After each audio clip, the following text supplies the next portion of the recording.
Treat yourself.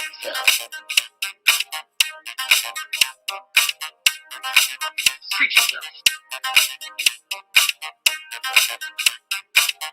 The best day of the year.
Okay.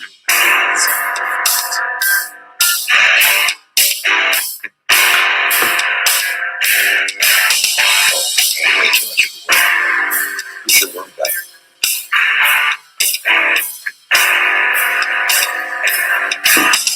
Do you love that yogurt? Just yogurt.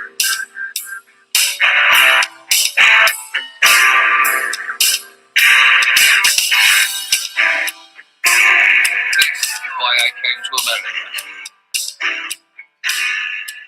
Welcome to another episode of MIATC and CUSA, and there's a chance you might be watching us live because Matt finally figured out a way. You know what? I should give full credit, Patrick, that I can't take credit for figuring out the best way to do this on our shoestring budget, because that would be my wife who figured out. By the way, our shoestring budget is zero. Well, technically it's $16 per month. Oh yeah, that's right. Cloud storage.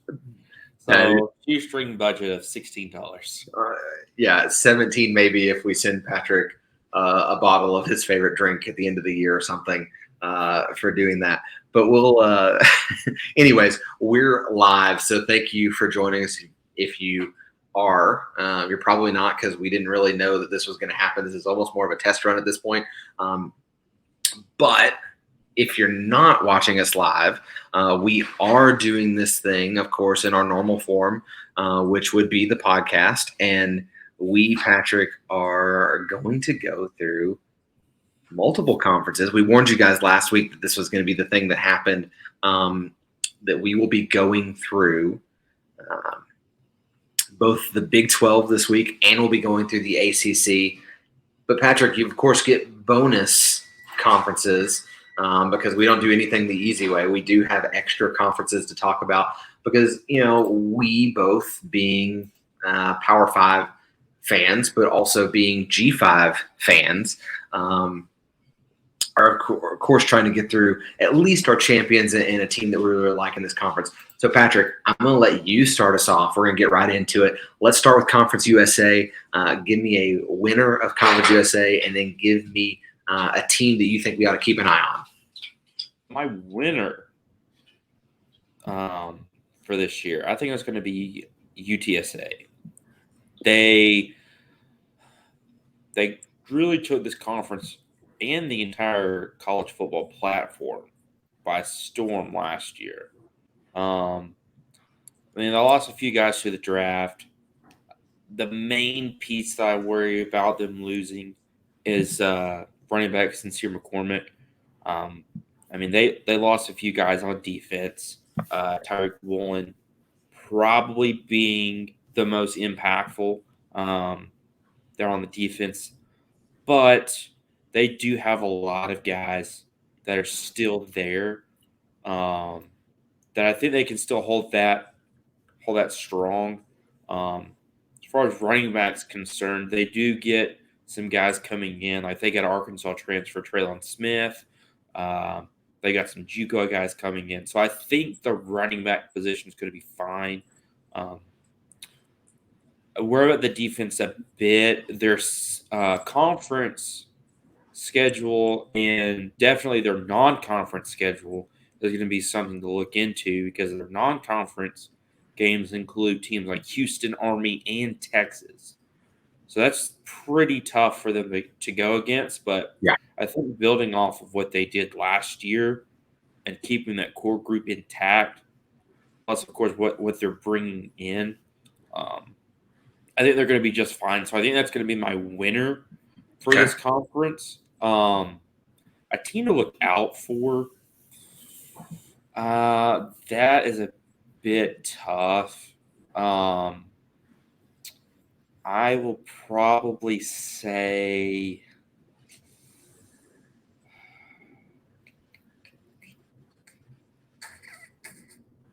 I think Charlotte's going to be my team to look out for. And this is a team that, I mean, they're still not great, but they're just a few years out of going to their first ever bowl game under Will Healy.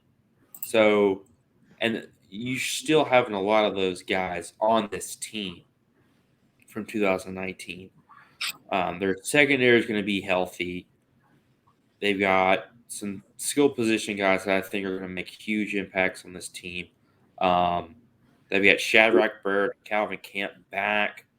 They've got the bulk of their offensive line coming back. I think there are definitely some teams that they can pounce on. Like, I'm not sure of how UAB is going to plan out with Bill Clark just a few months ago, retiring. Western Kentucky, obviously losing Bailey Zappi. Is someone going to be able to just slide on in there and keep going? I mean, you got teams like North Texas, who's always bad. The Florida schools are starting to be always bad.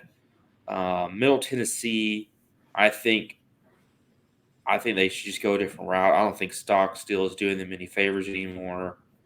So, I mean, I honestly think Charlotte, they're in a prime position to take advantage of these other schools who are sliding down. So, those are my two teams to watch out for this year. Yeah, I think you're right on with UTSA. We're big Roadrunner fans over here. I think it's a toss-up. For me, it's a toss-up between UTSA and UAB. And it becomes the major question becomes what happens in the wake of Bill Clark retiring from UAB. Chronic back issue, I think, is what it was for him. Yeah. Is the reason he went ahead and retired. So, look, they've got a lot of guys back. They got 5 guys back on their defense that was a very good defense last year, only allowed 23.2 points a game. On the other side of the ball, you've got running backs Dwayne McBride and Jermaine Brown Jr., who ended up with, I think, combined over 2,000 yards last year, just barely, but it still counts, over 2,000 yards. So I really like them. I think UTSA is really, really good too. But I think that tougher non-conference schedule might hurt them a little bit. You're looking at a UAB team that their only reason they weren't in the championship game last year is because they lost by 3 points to UTSA at the end of the season. So I think we're going to see a similar year where those two teams are kind of battling out for the top.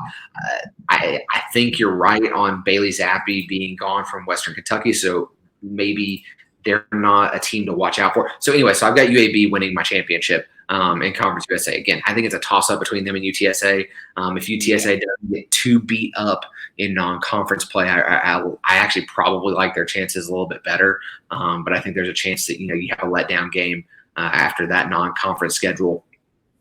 My team to watch, Patrick, I think is a team that could sneak up there and do some real damage, and will probably be towards the top of the conference anyways. I've got UTEP being there. They were really, really good last year.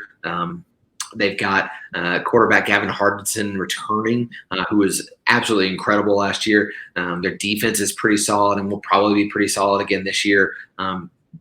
and they returned several guys on the offensive line. And consistency, when you've had a good season, consistency over the next year. We'll talk about some of these teams that later on that lost a bunch of guys or kept a bunch of guys and they were a bad team, and that not necessarily being a good thing. But if you're a good team and you keep a lot of guys, that's probably a good sign. You can probably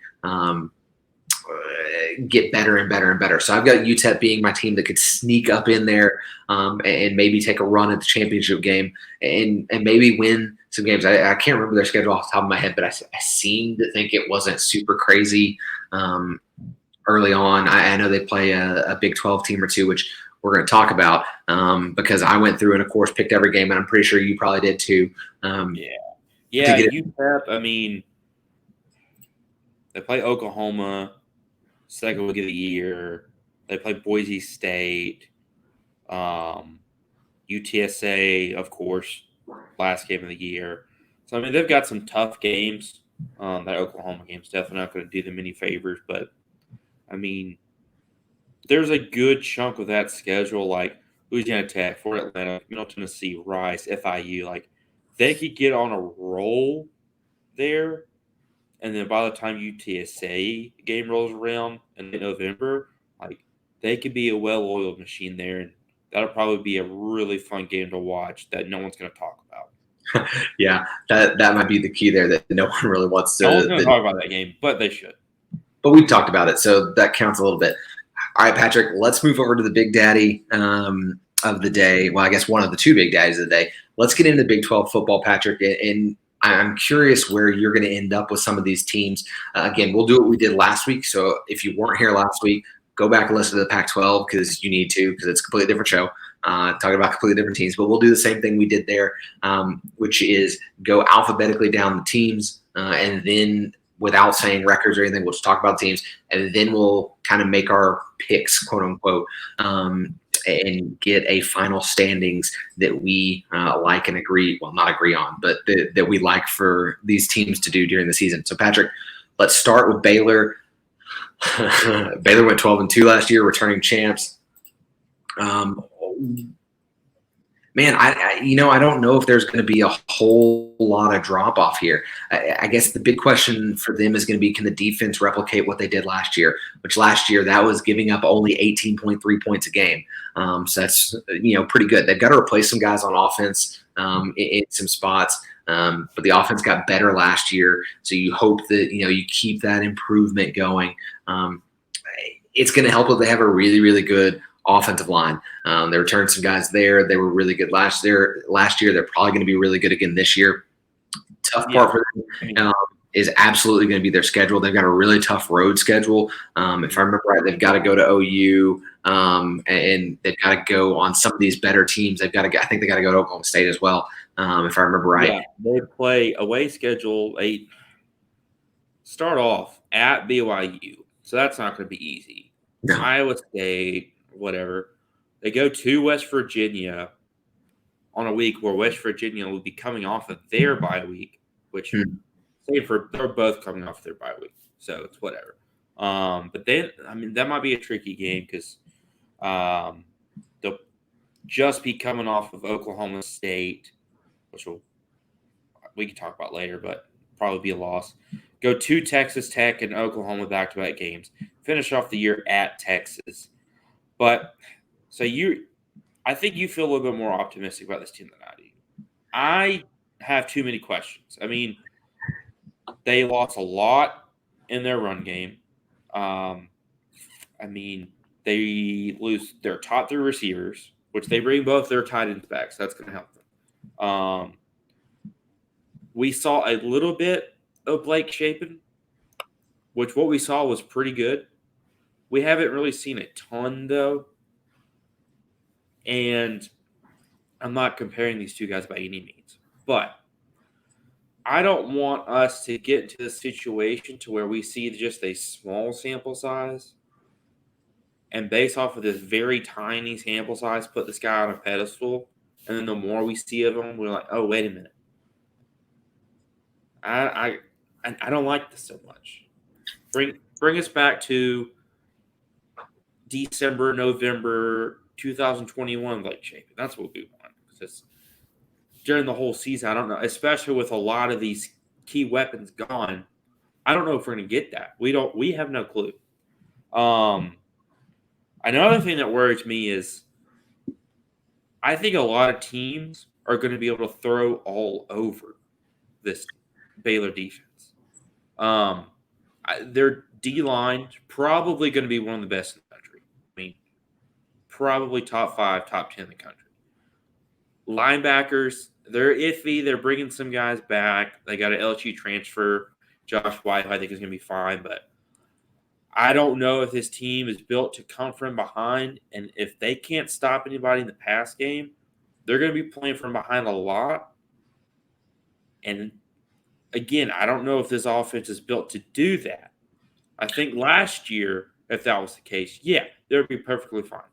This is basically a brand new offense, excluding the O-line group. So I think Baylor's going to find themselves in a lot of tough situations that last year they would have just skated on by with. Let me alleviate some of your concerns right at the beginning here. I don't think – yes, you're absolutely right. The defensive backfield might be a problem for this team. However, I don't think there's a lot of good quarterbacks in the Big 12 right now. You start looking around, and obviously we're on our first team, so we're a bit of ways into it. But the best quarterback in the league is in California now. Like, this is not – I'm not concerned about the passing in this league so much that it worries me that they're having to, fix the fact that they lost that they're only returning 2 starters in that defensive backfield. I think the offense might be a little bit hard to get going, but you also got to remember, like, most of last season was Gary Bohannon playing quarterback, and they were a little inconsistent. And I think Blake Shapen is going to be a little bit more consistent in terms of a passing game. Obviously they got to replace Abram Smith, which is tough. But when you've got a good offensive line, you know how much I don't care about running backs. Like, I think running backs don't matter enough that whoever their next guy is will probably be fine. Again, West Virginia, Oklahoma, Texas, those might be the toughest road games they play. BYU is going to be a tough matchup early. But I think the Big 12 is weak, maybe not right, but it is. Well, I mean, I think it might be weak enough that they can struggle early. And if their defense is even close to what it was last year, let's say, okay, they gave up 18.3 points a game. Well, let's say that number jumps up to 22, 23 points a game. I think this team is still good enough to outscore those opponents that much. I think this offense will be good enough to put up 25, 26 points a game. They might win a lot of close games, but I think they're going to be a lot better. I'm not as worried about the retooling that they have to do as you might be. I think they have 4 weeks to figure it out, which is plenty of time. They've got all of September to figure it out. I mean, Albany, who's worried about Albany? BYU, I know it's at BYU, but I think their defense can keep them in that game. And then, I mean, I'm not worried about BYU's defense compared to Baylor. I think Baylor's defense as a whole, I think, can win them that game. Texas State, Iowa State, I'm not worried about those 2 schools, even if it's at Iowa State. So they have all of September to figure it out before they have to play Oklahoma State, which, I mean, at least until November is by far their toughest game that they're going to play, and they get it at home. You mean you're not worried about Albany? No, I don't know if Albany's worried about it. They open the season against the Albany Great Danes. If you don't know who Albany is, but yeah, I think. Well, we'll talk records. We'll talk positioning here later. Let's move on to Iowa State, Patrick. Look, can we stop talking about Matt Campbell being like the hot young coaching prospect? Because I don't think he is.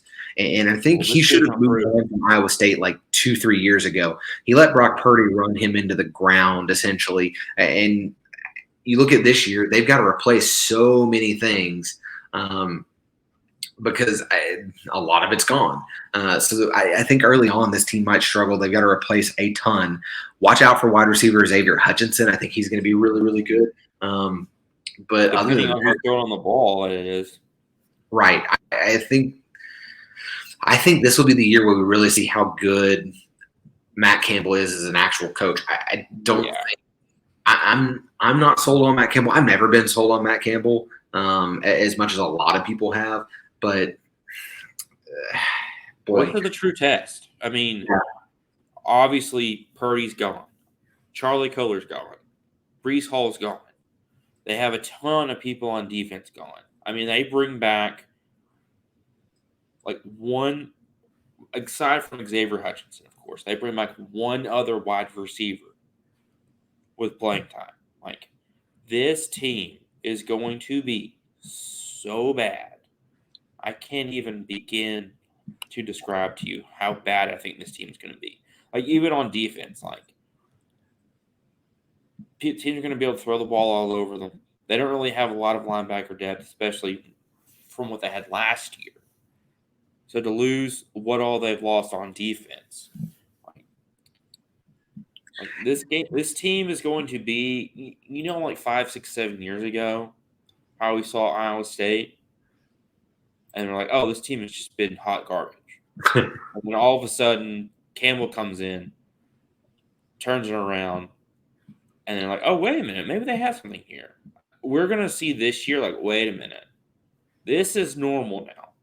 This is the Iowa State that I've grown up seeing. Like, our generation has grown up seeing. Certain teams be bad forever. And this is one of those teams. Like, this is going to be an atrocious team. And you're going to – I'll explain to you once we do our records and everything how bad I think this team is. Well, yeah, we can talk about that here in a bit because I think we're going to be a little bit different on that. Let's move on down to maybe the laughing stock of the league, and that is, well, other than Texas, but that horns down.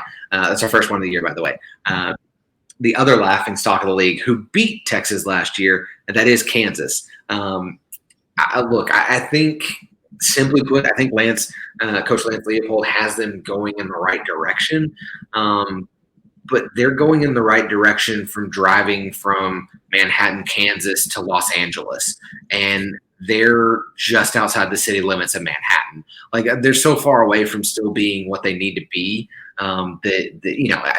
they're Kansas. They're not going to be great. I think there's some solid players on both sides of the ball. Like, they're not just completely like safety Kenny Logan Jr. I like him a lot. I like some of these guys. They've got some pieces here and there that I like, but their depth is just, they're as shallow as one of the mean girls. They're not good. Get a couple injuries, they're even worse off. I think we're going to see them trend up. I think they're going to play some closer games, maybe not get beat as bad by some teams. But I think this is still going to, in a lot of ways, be close to the same old Kansas. Yeah, it's just going to take some time. Like you mentioned it, like Leopold's given the right direction. There might be one of these conference games that they can squeak by and get a win. Like Iowa State, that one's going to be a barn burner, I'm sure. You really don't like Iowa State this year? No, I don't. Like, they're going to be on par with Kansas. Like, they're going to be bad. So, like, this team is probably going to fight for 3 wins. Tennessee Tech, Duke, and Iowa State can be 3 wins that they can get to because the rest of this schedule is tough. Like, I think TCU is building on something again. They're having to go to West Virginia, to Houston, to Oklahoma, to Baylor. Oklahoma and Baylor's back-to-back. And their bye in the end of October leads to Oklahoma State, Texas Tech, Texas, and Kansas State. Yeah, they're going to make games much closer, I think. Yeah. But they've got a long road ahead of them. Yeah, I think that's super safe to say. Let's move on to the team who's actually in Manhattan, Kansas. Patrick, I realized I made that mistake after the fact. I heard you say it, but I figured you said it with a purpose, so I didn't, correct you. I didn't. I don't know what I was thinking. I was already looking ahead, I guess, because who wants to watch Kansas football this year, really? But let's talk about Kansas State, Patrick. they get a quarterback transfer in Adrian Martinez, but who's coming over from Nebraska. Are you excited about that? You're playing quarterback in college football. But Patrick, is it really an upgrade when you're upgrading to a bag of sand? I don't like. I've never liked Adrian Martinez as a quarterback. I don't necessarily think. I mean, I guess he's better than what they have. Maybe I don't know. Look, I don't know. Deuce Vaughn is the important part of this offense. Yeah. Where he goes, they go. Offensively, defense is going to be solid. I think. Again, they're always solid. They're really good at playing ugly games. They're going to be a little iffy on the back end, but I think you're looking for them. You're looking for those awkward games. So to me, they're the Northwestern of the Big 12. Like we always joke about the Northwestern winning a random game that they have no business winning because weather is weird and something like that. But I think they're going to win games on the legs of Deuce Vaughn. Offensive line is pretty good. A guy to keep an eye out for me is offensive lineman Cooper Beebe. I think he's a really, really good prospect going forward. So keep an eye out for him. Other than that, I mean, I think this is going to be a fairly typical Kansas State team that we're kind of used to seeing. They're going to they're going to win games that maybe they shouldn't, but they end up winning games. Yeah, I mean, this is a team that's probably going to start off hot. I mean, they play South Dakota, Missouri, Tulane, go to Oklahoma, which we always talk about. They usually have the upper hand against Oklahoma. Yeah, that's always a tough one for them. So, and then they finish off before their bye week, playing Texas Tech and going to Iowa State. So, like, this is going to be a team that is going to sneak up on people, I think, because I've never been a fan of Adrian Martinez, and I've never been shy to say that. But what the rest of this offense is going to look like, obviously with Deuce Vaughn, like this offensive line is always solid. 4 of their 6 top receivers are returning. It's like Adrian Martinez is pretty much getting the keys to, I don't want to call it a Porsche, but he's getting the keys to a pretty nice vehicle, and all he's got to do is figure out how to drive it. Yeah, I think that's going to be the key for them is making sure Adrian Martinez doesn't try to do too much. Well, the problem for them is they're going to need to get all of their wins before their bye, because let me tell you how the schedule is after their bye. October 22nd at TCU. Then they play Oklahoma State, Texas, go to Baylor, to West Virginia, but then they finish off the year at Kansas. But, like, all but one of those games is going to be extremely tough for them. If they get beat up, I mean, who's to say that Kansas game isn't an actual game? Yeah. I mean, no one expects Kansas to do anything. And with the rest of that schedule the way it is, like, I mean, those are some heavy hitters, especially playing 2 back-to-back games against somewhat tougher schools on the road. What if Kansas – I mean, we always talk about Kansas sneaking up on somebody. That might be the game that Kansas actually sneaks up on and gets a win at the end of the year. That could be. I will tell you, I have Kansas making an upset. And I'm not going to tell you who it is, but I do have Kansas making at least one upset. All right, Patrick, let's move on to the team that I've got to be very, very careful talking about because my wife is still awake. And you know what? I think she's tied up right now. So and I'm at an angle that she can't necessarily throw anything at me, so we can say what we want. That is OU. Let's talk about it, Patrick. I mean, obviously, look, we know what happened in the offseason, who all they lost between Lincoln Riley and Caleb Williams and all that stuff. But they got a guy who I think in Brett Venables, who we thought that, you and I think, talked about it very early on, that should have been the guy that got. And I think, and this may not be the most popular opinion, I think this is an upgrade at head coach. I don't think, like we talked about last week with USC, I don't think Lincoln Riley is as good of a head coach, as good of a coach even, as so many people want to, crown him as. To pull a Dennis Green line, you want to crown him? Crown him. Like, I'm not going to crown him. Like, I don't think he's that. So, anyway, so Oklahoma brings in Venables. The question for me is going to be how quickly can Brent Venables repair this defense, because yes, Alex Grinch had him going in the correct direction. He obviously went to USC with Lincoln Riley, but they weren't there enough that I think that, it's slide Venables in, and it's immediately the defense that he's had at Clemson for so many years. Like I don't think that's the case. Then on the other side of that, you got to look back. You got to look at the quarterback position. That's going to be the big question mark. Dylan Gabriel transfers in from UCF. He's had some injury concerns the last couple of years. Good news is he played under OU's new offensive coordinator. I don't know why that was hard for me to say. Jeff Lebby back in 2019, and they were one of the best offenses in the country. So you hope that immediately he remembers that and immediately figures out everything to go. But you start looking at it on offense, they lost Kennedy Brooks. They lost 3 of their top 4 receivers. Their offensive line wasn't as good as they usually are. They weren't last year. So you're looking at a team that's lost a lot of guys on both sides of the football. And obviously it's a transition. They're going to kind of keep the offense fairly similar. So in that sense, the pieces that you were trying to bring in when Lincoln Riley was your head coach will help still. Like you don't need a bunch of transfer portal guys to come in to make it any sort of anything. You still got Marvin Mims who should hook up with Gabriel pretty quickly, and they'll be fine. This team's going to be fine. Don't get me wrong, but I think there are some questions with this team that maybe wouldn't have been there as much if Caleb Williams and Lincoln Riley were still there. I think in the long run, this actually gives OU a chance to hit the ground running when they hit the SEC. They might struggle, and struggle for OU is like maybe losing 2 games.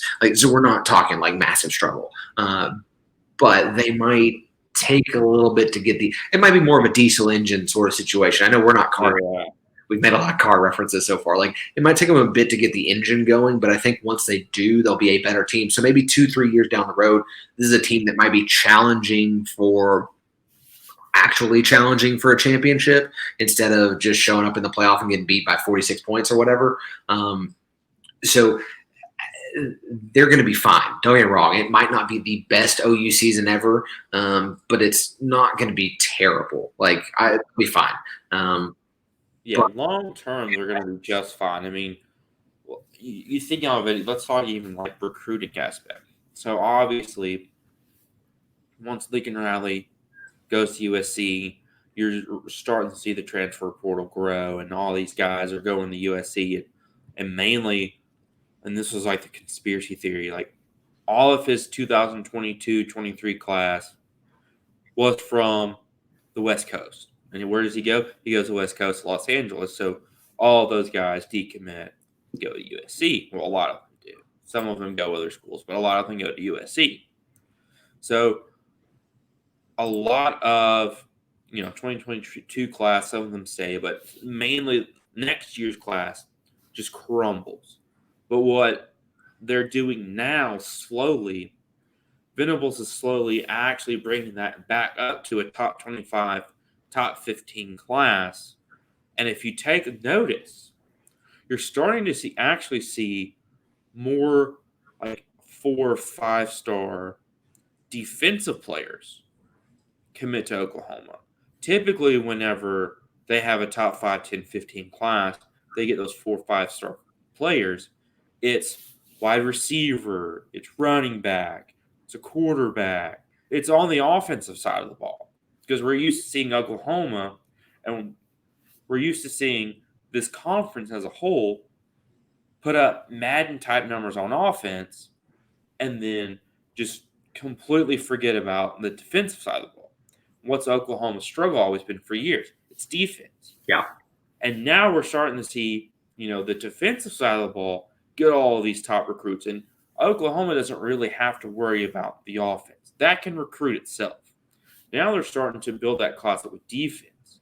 And I think in the next 2-3 years, we're going to see a more complete, well-rounded team. Yeah.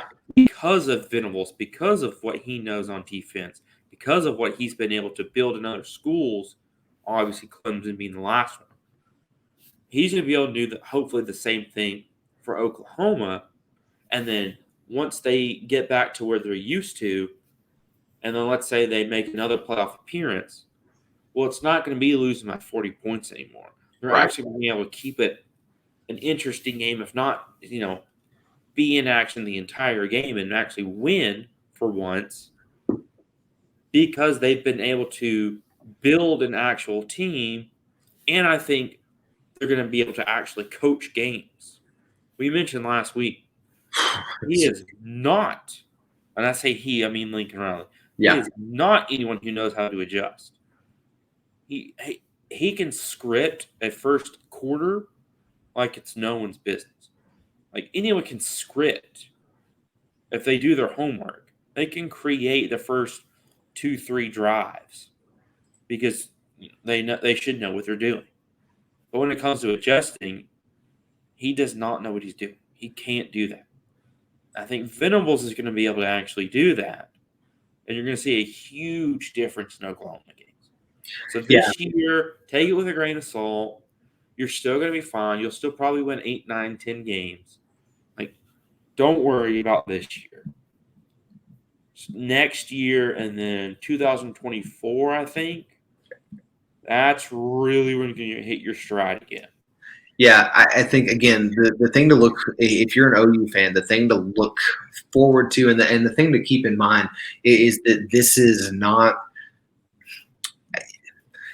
longer about the short term. It is because college football is year to year, but this is a push towards realizing that if you're going to compete in the SEC, you're going to have to do some things, and that means you're going to have to play defense. And look, I think as a conference as a whole, we're starting to see the shift in the Big 12. You're starting to see the shift from more offensive-minded teams to defensive-minded teams. I mean, we mentioned, Kansas State already. Baylor's got a good defense. In the past, Iowa State has had a good defense, and the team that we're going to swap into now, Oklahoma State, has had a good defense the last couple of years when they were putting up, like you said, video game numbers. And I think that's going to happen a little bit more and more. And then, of course, OU and Texas are going to leave. And who knows what the conference is going to look like in 3.5, 4 years because it's all a big jumbled mess. But, Patrick, let's talk about Oklahoma State real quick. Mentioning defense, they've got a lot to replace.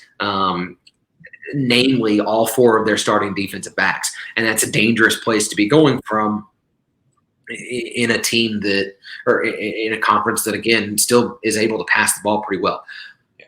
Of course, on the other side of the ball, Patrick, the thing that all I need to say about this offense, I think, is that Spencer Sanders is still the quarterback.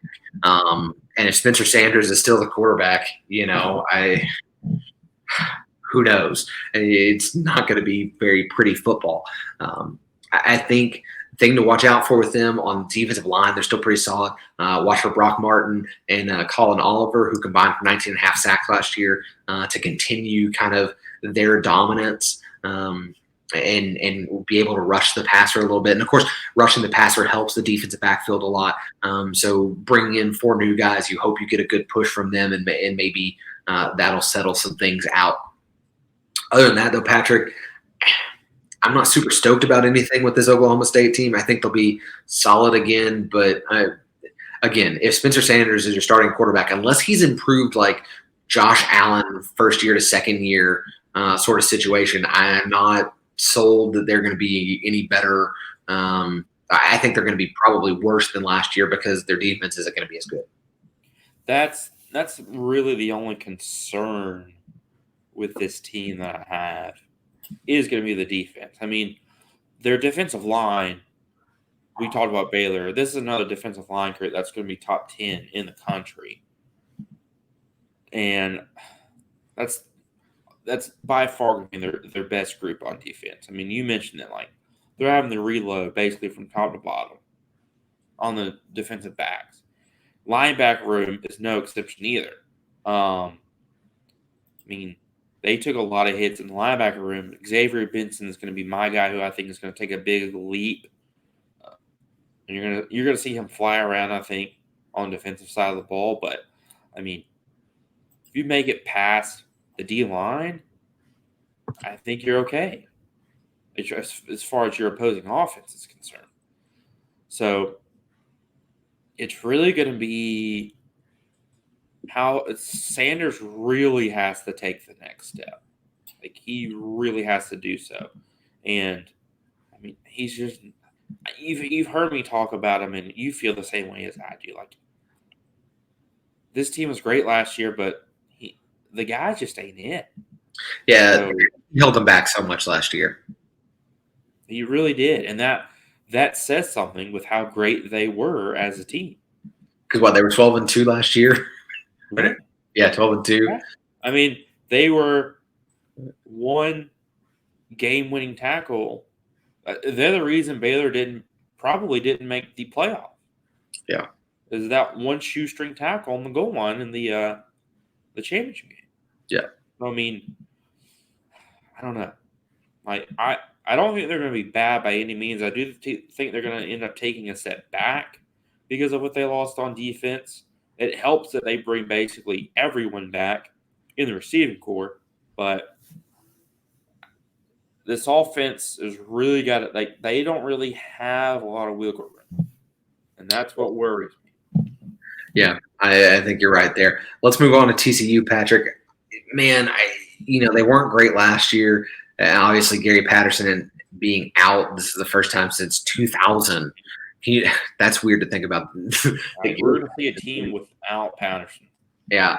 So, it's going to be different. No matter what, it's going to be different in Fort Worth. And, of course, they brought in Sonny Dykes, who is going to turn the focus from a defensive-minded football team, which really was Gary Patterson's bread and butter. But similar to Brett Bielema at Arkansas, he got away from what his bread and butter was, and their defense got worse and worse and worse. And, really the Andy Dalton era started the beginning of, hey, let's push this offense. And then Andy Dalton was gone, and they haven't been able to find a great quarterback since. Other than maybe Trayvon Boykin, if you want to go that route. He was solid.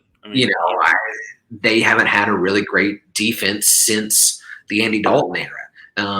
And so when you're a defensive-minded coach and you don't have a great defense, obviously it's time to make a switch eventually. Sonny Dykes is going to come in and be a super offensive-minded head coach.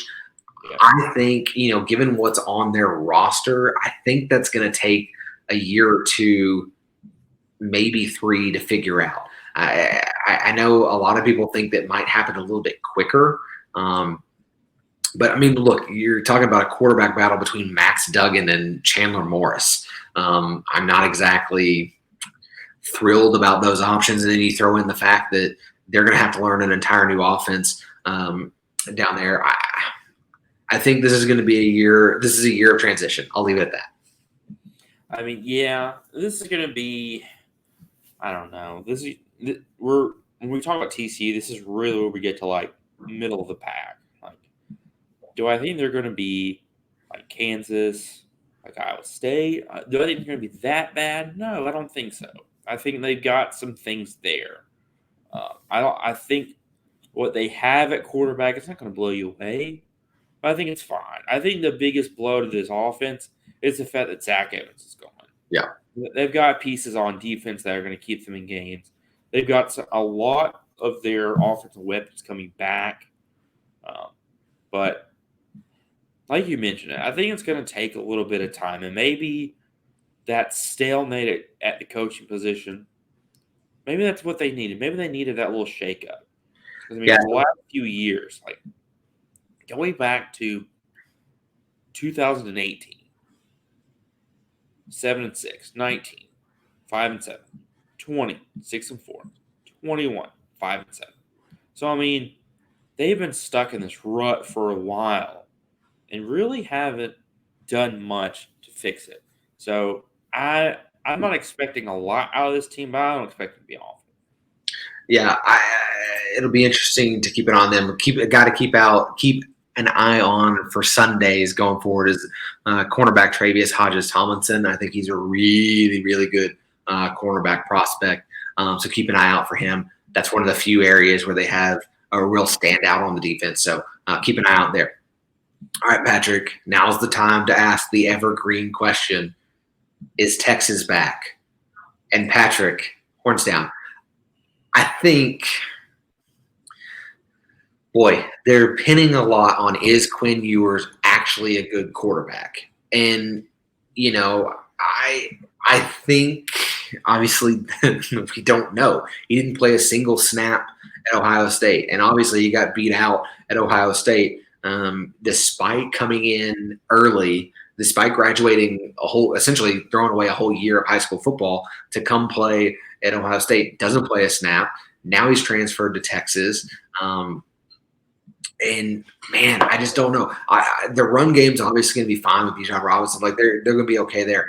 Their defense is going to have to improve drastically for them to be better. And again, the question is that there? And then you start looking at their schedule, and is that there plus their schedule? And so I don't know. They've got some decent pieces at wide receiver, but I think they've got a lot of good pieces at wide receiver. But again, are we sure somebody's going to be able to get the ball to him? And I'm not sure of that myself. And so, is Texas back? I'll answer that question in a few minutes. I mean, that's really the toughest question that we have, because we just don't know. We don't know, again, and I hate to just repeat what you've already said, but we just don't know what we have. I mean, we don't even know what type of team he's going to be, like what type of offensive line he's going to be playing behind. We don't know what type of defense, because this defense they took a major step back last year. I think their linebackers are solid. I think they've got some decent pieces on the defensive backside. They've got Deshaun Jameson coming back. They've got a transfer in Ryan Watts coming in from Ohio State. It's going to be iffy, but I mean, they've got a lot, like their schedule's tough. I mean, they play Bama early. They play Oklahoma and Oklahoma State in the same month, and then play Baylor to end the year. I mean, that's a tough schedule considering we don't really know what we have. So to answer your question, no. Well, Patrick, they're not back until they prove it. Real quick, Patrick, just because my wife's going to sleep and I want her to hear this, I've got Texas finishing 6th in the conference, and they're going 6-6. Which, if you do the math on that, that's 6-6-6, horns down for the devil. Horns down for the devil. I didn't even do that on purpose. That just happened. But that's the only spoiler I'll give you. I want my wife to be able to go to sleep well and have a nice, lovely dreams. So there she can dream of Texas going 6-6 and finishing 6th in the conference. Well, that'll do it. Yeah. All right, Patrick. We can talk a little. You can finish up a little bit more about them here in a minute, but let's get through these last two teams and then get our standings for the Big 12. Texas Tech, Patrick. To keep it simple for them. If you got 3 quarterbacks, what do I always say? If you got more than 1 quarterback, you've got no quarterbacks. If you got 3 quarterbacks, you really don't have a quarterback. And so I think they're kind of in a weird situation there. They've got a lot of returners on defense, but Patrick, here's a weird stat. They've allowed 30 points or more a game in each of the last 12 seasons. Like that is not significant. What have you always said? If you return a lot of guys to your squad and your squad wasn't good, is that really a positive thing? Yeah. So they return a lot of guys in their defense, but they're allowing a lot of points on the board. Is it a good thing that they're bringing all those guys back? Yeah, I don't know. You might want some new blood there. So look, I think they might be on the right. I feel like everybody thinks that new head coach Joey McGuire is a good hire, but this is also his first FBS job, and so you always wonder, like, are they going to be able to handle all of the ancillary things that being a college coach, head coach, entails? And I don't know about that. So I mean, they're a big question mark. Who knows? They're a huge question mark. I mean, I don't really see anything on this team that shows me anything. Like, I mean, you've clearly proved that their defense is bad. They clearly don't believe in any of their quarterbacks. That's why they keep bringing them in. And they've lost a ton of weapons on offense as well. So, yeah, this ain't going to be a good year for them, in my opinion. Yeah.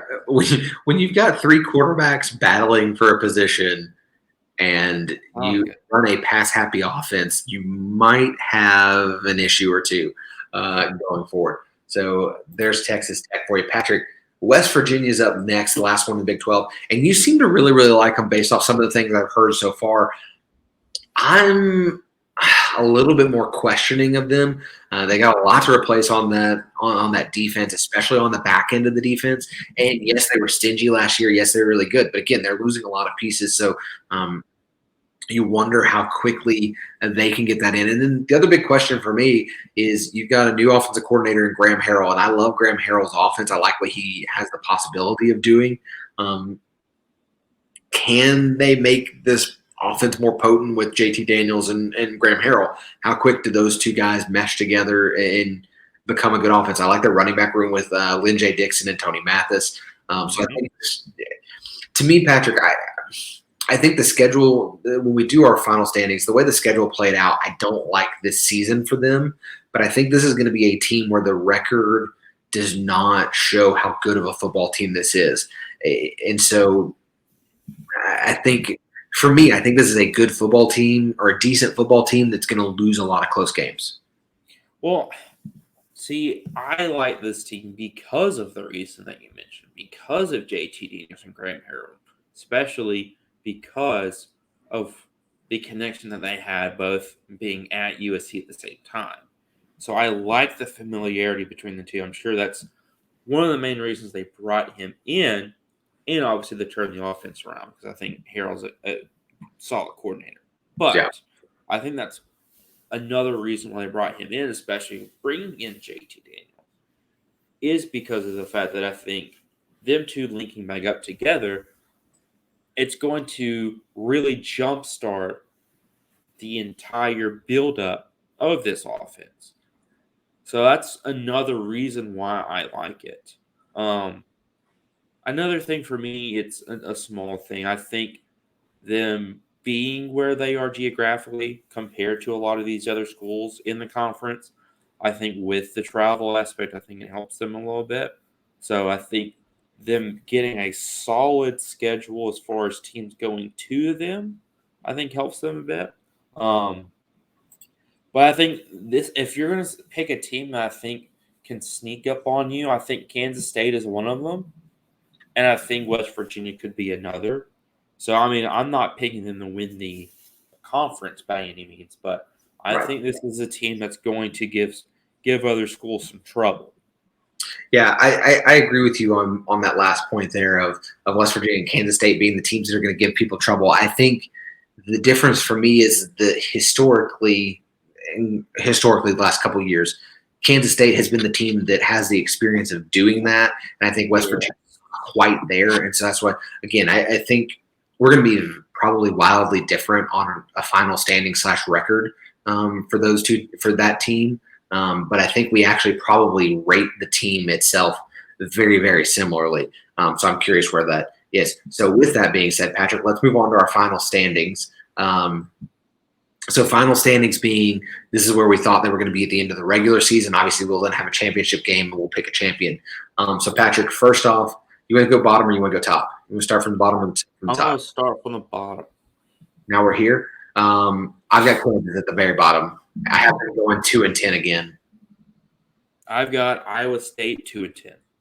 Ooh, okay. I don't like them. I'm going to tell you you're wrong. Good luck. Good luck on that one. Next up, Patrick, at the number 9 spot, I've got TCU. And I think I have them going 3-9. I have Kansas going 3-9, so they're in my number 9 for me. Okay, so not much better. No. Over there. So okay, give me what was you said 2-10 for Iowa State? 2-10 for Iowa State. I hate it when Excel does that. I'm gonna actually try and keep your records on this one. I hate when Excel automatically changes your number to date. Yes. Like I just want the and then it does that. 2-10. Okay, and then Kansas was 3-9. Okay. Yes. Okay, next up, Patrick, in the 8 spot, I've got West Virginia finishing 4-7. You have them finishing 4-7. 4-8, excuse me. Okay, that makes sense. I have Texas Tech finishing 3-9. Okay. So similarly, Patrick, I have, and so just through how tiebreakers work. I have Texas Tech in the 7th spot, and they are also finishing 4-8. Sure. 7, I've got TCU finishing 5-7. Okay, 5-7. Okay, next up, Patrick in the 6th spot. Of course, I have Texas, and I have them finishing 6-6, as previously mentioned. I have West Virginia finishing 5-7. Okay, so we're not far off there. No, I don't. I mean, Texas. I think so far Texas is the biggest leap between those two, but other than that, so far it seems pretty solid. Well, I meant on West Virginia. You've only got them at 5-7. I've got them at 4-8. Yeah, not far off. The way you were talking about them, I thought you were going to have them being like 8-4 or something. All right, Patrick, at that spot, I've got Kansas State. You said at the 5 spot you got Kansas State? Yeah. What's their record for you? They are 8-4. Okay, they are also in the 5 spot for me, but I have them going 9-3. Ooh, okay, 9-3. I really like what this team has. I mean, I could see that. Well, so the reason we're different here, Patrick, is because obviously I have Iowa State at 4, and I have Iowa State finishing at 9-3 actually, and the reason we're so vastly different on that is I think the schedule works out in their favor for a lot of it, and I just don't think there's going to be that big of a drop off. I could absolutely see them finishing kind of in the Texas spot, being a 6-6 team, but I don't think they're going to fall as far as you do. I mean,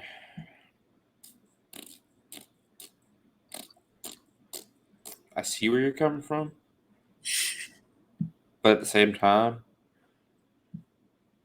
I don't know. I can only really see outside of the late November.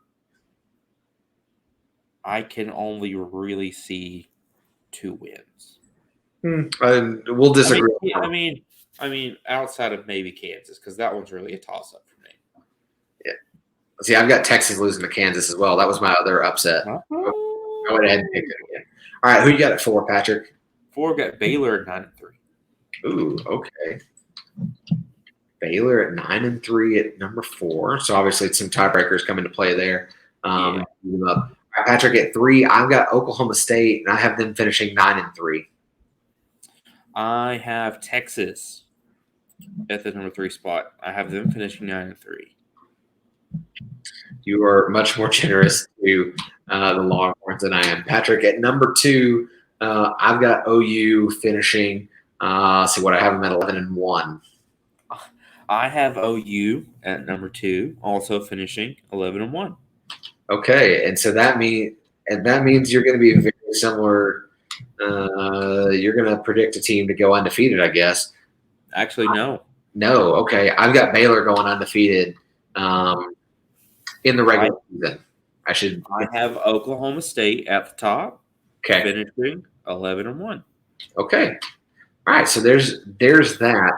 So real quick from the bottom up, Patrick has – or let's go from the top down. Patrick has at 1 Oklahoma State, then Oklahoma, Texas, Baylor, Kansas State, West Virginia, Texas, Christian, Texas Tech, Kansas, and Iowa State. And then from top to bottom, I've got Baylor, OU, Oklahoma State, Iowa State, Kansas State, Texas, Texas Tech, West Virginia, TCU, and Kansas.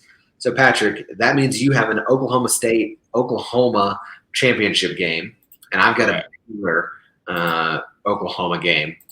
So, why don't you give me your pick? I would pick Oklahoma. Okay, so in a rematch of Bedlam, Patrick is going to take OU. Well, the interesting thing here, Patrick, is I obviously have Oklahoma taking on Baylor. I am also going to pick OU to win the championship. So while it's not necessarily the best season for them, we both have them going 11-1 again. Oh my gosh, 11-1, such a terrible year for them. I know we played that up like it was going to be awful. Right. But we both have them winning the Big 12 championship. So if my wife is still awake, she can at least rest easy that OU is winning the championship for both of us. Now, Patrick, let's quickly go to the other conferences that we're talking about. And we're going to move through the ACC a little bit quicker because it's going to get late very quickly, and some of us need to go to bed because we have a kid that wakes up at 5:45 in the morning. So, Patrick, let's talk about the American Conference real quick. For me, my champion is maybe unsurprisingly going to be Cincinnati again. I don't think, yes, they're losing some big name pieces, but I don't think there's going to be a super huge drop off overall. I think the depth that that team has had for the last couple of years has, really pushed them to a different level in the college football landscape. So I've got Cincinnati winning it. I also, of course, the game's it's gonna come down to Cincinnati, Houston. I think everybody kind of is aware that that's going to be the case. Cincinnati, obviously, being what Cincinnati was last year. Houston Cougars being 12-2 last year and still having a ton of talent on that team this year. But Patrick, my team to watch this year is actually going to be SMU. And the reason why is because Rhett Lashley inherits that team. It's already a good team. With Sonny Dykes leaving, they're going to run a very similar offense to that, even compared to what they did. He's still got Tanner Mordecai at quarterback and Preston Stone, who's also a good quarterback. So whichever way he decides to go there, and they could be a little bit better on defense. We'll see. They bring back a lot of starters, but again, it was they gave up a lot of points. And again, my rule, they brought back a lot of guys. Is that a good thing or a bad thing necessarily? But I think this offense is going to be really, really good. So they're going to get squirrely at times, right? Like this is going to be, to me, this is like a 17-year-old driving a sports car.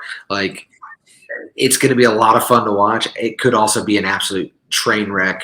Or a car wreck at some point. So keep an eye out for them. I think they're going to be a real fun team to watch.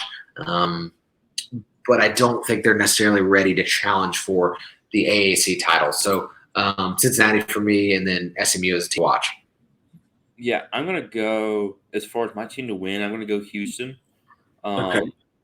So I understand. It's one of those deals like you're the king of the hill until somebody pushes you off. And so far, no one's pushed Cincinnati off. To be the best, you got to be the best. Exactly. So no one's done it yet. I think we just have too many unknowns. And Cincinnati's becoming that type of program where they're, especially in a conference like the AAC, where they can reload. Because reloading in a G5 versus reloading in like the Big 12 or the SEC, the Big 10, like that's completely different. So, and in a few years, they're going to have to do that in a P5 conference. But right.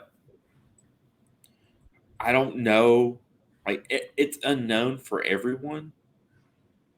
And like there's too many pieces on defense that they lost. I mean, they lost some. Obviously, they lost Desmond Ritter. They lost some pieces on the offense. Like there's just too many things that Cincinnati lost. And this isn't like Georgia's defense where they had like 8 guys drafted and they can just shuffle the next man up. Like right. Cincinnati's just not there yet. So I just don't know where Houston just got so many people coming back. I feel like they could really throw some haymakers at this conference. A team to watch out for. I know that there's becoming staples in this conference, and we've mentioned a few of them, but a team I want to watch out for is a team that nobody talks about, and that's East Carolina. So they're starting to get this figured out. So Mike Houston, in his first 2 years, won 7 games. Last year, they won 7 games. And they're bringing a lot of this team back. Now, they've got some key, like Tyler Snead was their leading receiver. He's gone, but I think they've got some guys who are ready to break out. They've got a lot of guys on this defense who put up some solid numbers who are coming back.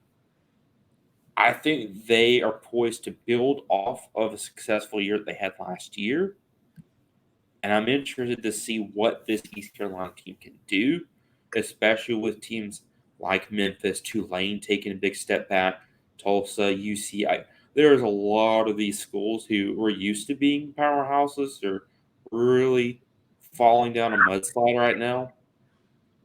And I think East Carolina is ready to take place of some of these other schools that are used to being powerhouses in this conference. So I'm excited to see what the Pirates can do this year.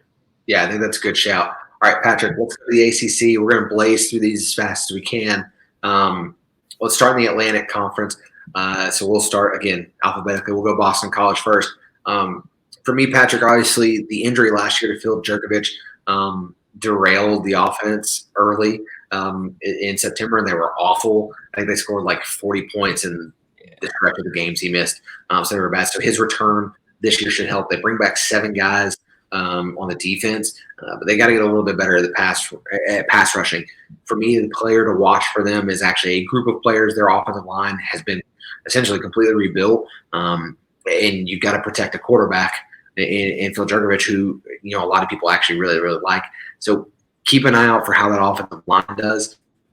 But this should be a solid football team if Jerkovich can stay healthy. Yeah, I'm excited to see what this team can do. Another guy who deserves some attention because he basically came out and said that a lot of other schools were trying to poach him with this new NIL.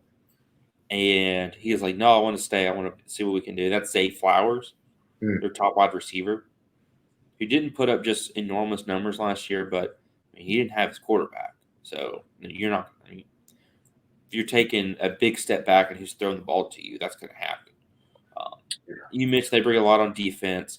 I like what they got in the running back room. So I think we're going to see this year what we hoped to see last year. So I expect to see some solid things from Boston College. Yeah, next up, Patrick, we got Clemson, who, of course, is usually everybody's favorite to win every thing because typically this conference is not the best top to bottom. It's pretty top heavy. We're kind of going to see that again this year anyways. For me, obviously, they've got a lot of playmakers on defense. It's a team in transition. Lost both their offensive and defensive coordinator. And that could be an issue. DJ Uiagalelei has got to improve. He was not great last year. And this offense, while it's not dependent completely on a quarterback, needs really, really solid quarterback play. He did not do that this year. So I forget the name of the kid. There's a freshman I'm trying to see if I can find his name real quick. Cade Klubnik, that's who I'm trying to think of. Who might possibly take over if DJ doesn't improve very, very quickly. And so for me, again, that's there to watch because he's going to be the most important player. Because I think this team, similar to a lot of teams, obviously, we talked about this last year, and we talk about this probably every conference week, but a lot of these teams are going to go as far as their quarterback can take them. And so I wouldn't be surprised if we see a switch at quarterback at some point in time during the season. That would be depending on what these guys are, like we haven't seen anything from Kublik. We haven't seen anything from the other probably 3 5-star quarterbacks they have, which one of them is a familiar face in Hunter Johnson coming up from Northwestern, which he's not going to compete for anything because he was a 5-star quarterback who had to leave, go to Northwestern. He was dog garbage at Northwestern, and now he's back. So I don't see him doing anything. Yeah. So, but that being said, I think that would cause some huge shocks in the college football world. It would be, remember when was it Lawrence who took the job from Kelly Bryant and then Kelly Bryant transferred? Yeah. Or basically sat out. That was huge news because, Clemson is used to, here late in the last 10 years, producing some big names and especially quarterbacks in the college football world. Not a lot of them pan out in the NFL, but as far as college football, it was a big name. Remember when Kelly Bryant was being recruited, he was on this road show because everybody wanted him. I remember Arkansas being one of those schools. So it would be another huge shock to see another Clemson quarterback being derailed, but it worked out pretty well. I think the shock level is a lot lower if it happens this time because, one, DJ hasn't played good when he's played, but also because we've seen Dabo do this before, and so it wouldn't be too big of a stretch for it to happen again. Look, if you're a Clemson fan, don't worry, you'll be fine. but there's some questions on the team. Next up, Patrick, let's go to a team that's been super shaky the last couple of years with one of your boys, Mike Norvell, being the head coach there. So this is a team that actually they returned 7 starters on a defense that was actually pretty good for a mediocre football team. They were 5-7 last year. Norvell, who kind of, I guess at Memphis, you would say he banked his career on being a good offensive coach, has got to improve this offense. And I think that comes for me with quarterback Jordan Travis. How good is Jordan Travis going to be this year? He was okay last year. He's got to take this offense to the next level. So again, player to watch is going to be a quarterback, big shock.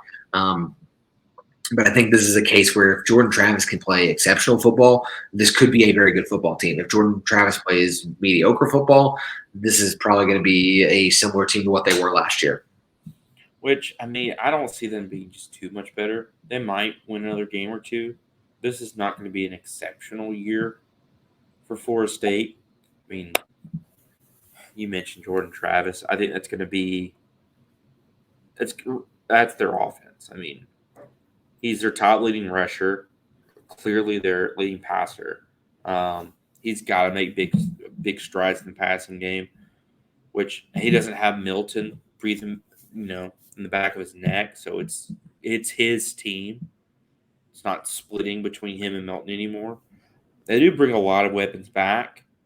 As far as the receiving end, it looks like 4 of their best 5 from last year coming back.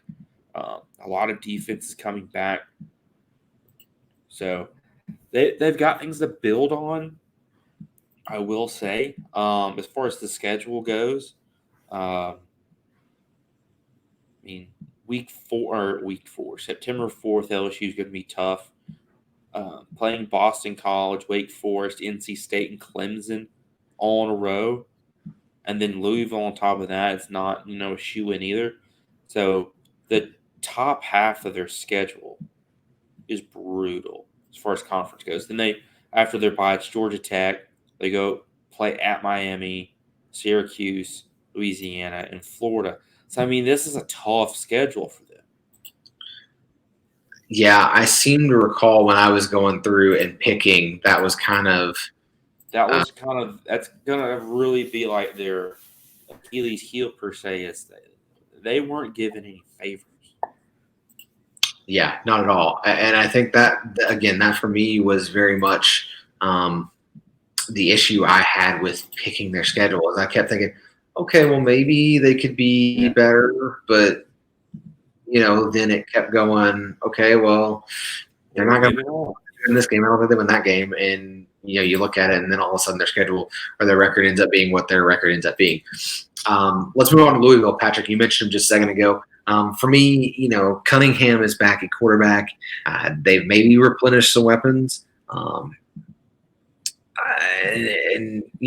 is it going to be enough to get their first win or first winning season? I don't know. Man, I don't know.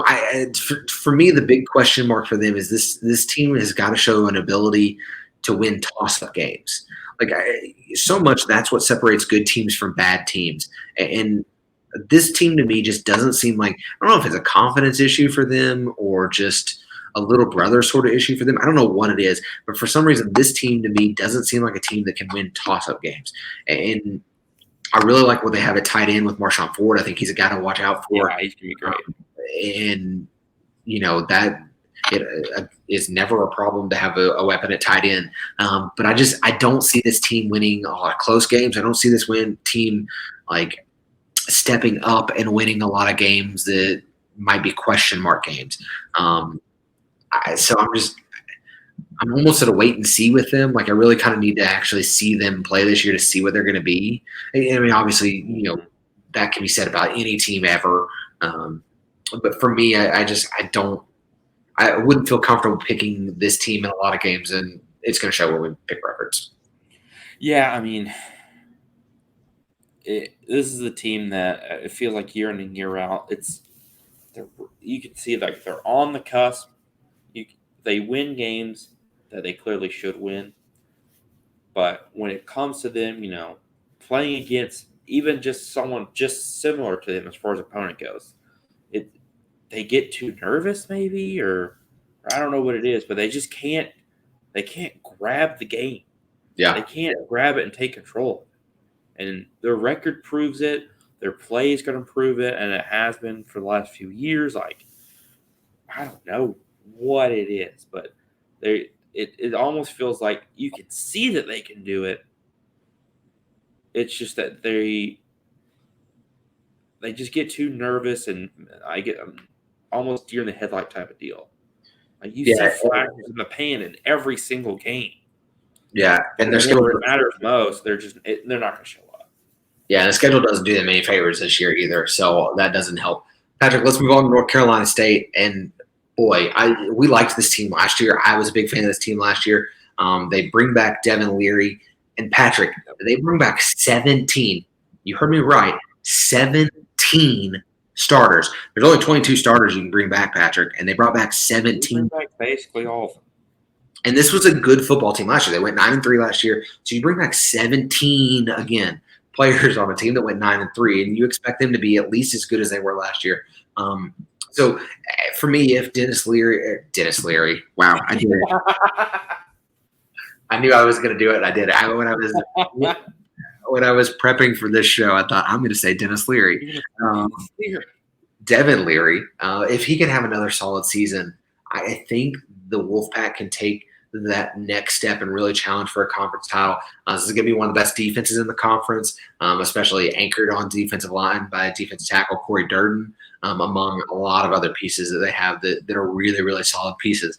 To me, Patrick, this is a team that I think in 3-4 years, you're not necessarily going to see a lot of guys playing on Sundays from this team. Sure. But this is a very, very good college football team. I really like where they're going. Yeah. I mean, I feel like for the last 3 years, yeah, we do nothing but rave about this team. And this year's going to be no exception. I mean, you mentioned all the guys they're bringing back, especially on defense. I really think Leary's going to take the next step here. We're Pack fans. We're a pro Pack podcast. Very.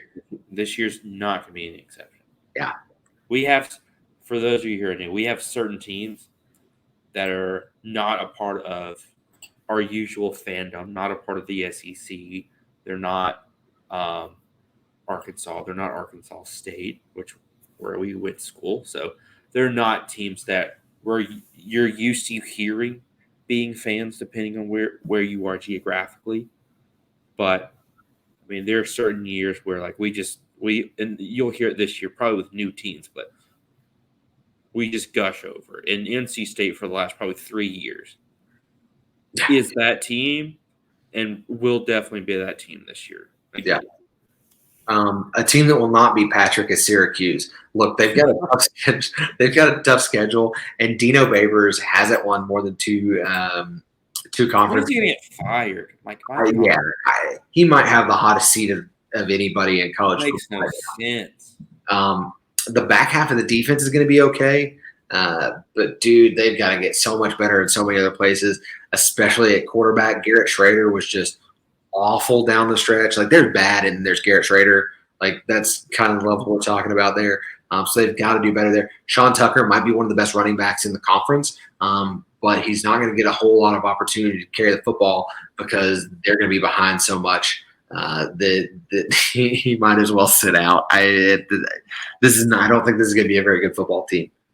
No, they're going to be awful.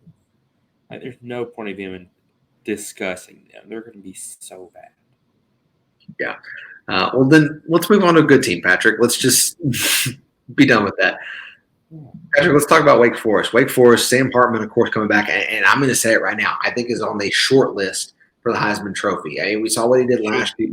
They kind of faded at times. They got kind of caught up to. The problem here is going to, of course, be the defense. Can the defense be better than giving up over 30 points a game, which is what they did last year? They replaced their defense coordinator, so you hope that's better. They're not going to be short on weapons on the offensive side of the football. So this is going to be a team that's fun to watch. They're going to put up a ton of points. If they can get some of the big victories over your Clemson, North Carolina States, your North Carolina Pittsburghs, over those sort of teams, Sam Hartman has a real chance, I think, to be the front runner for the Heisman Trophy, but I think he's in that top tier of you legitimately could see. You will see. I think you will see him in New York. Whether he wins it or not, we'll see. Player to watch for me is the entire defense because they've got to be. If they can be a shade better than they were last year, I think this is a really, really good football team. Absolutely. I mean, Wake Forest, they're usually just middle of the pack in this conference, but we've seen them continue to build off of what they have here. I mean, Sam Hartman was just a stud last season. I don't see why he couldn't build off of that. I mean, they do lose. Shakari Robertson was one of 2 1,000-yard receivers. A.T. Perry being the other, which him coming back with his 15 touchdowns is huge. And I don't see why any one of these returners just can't step up and replace Robinson. I think they've got a running back room where they've got 3 500-plus yard rushers. So somebody's probably gonna explode and come off of that. I mean, Hartman had 11 rushing touchdowns. They've got a lot coming back on defense. This is going to be another sneaky team. This is why it's not just an easy, pencil Clemson in to win this conference. No. Boston College, Wake Forest, even some of the Virginia schools, like this is any man's game. Yeah, I don't even think you can't pencil them in to win you can't pencil Clemson in to win the division this year, let alone. No. They're in a tough division this year. Yeah, it's a very tough division, especially the top 4 teams of that division. I could see it potentially going any way. Let's move over to the Coastal Conference, Patrick, or Coastal Division. Talk about them. So we won't spend a lot of time on this because there's some garbage football teams here at the top. Obviously, we got to start with Duke. New coach, former DC for Texas A&M. A lot of work to do. New starters at all the skill positions. You've at least got 4 back on the offensive line. Like that's your bright spot, maybe.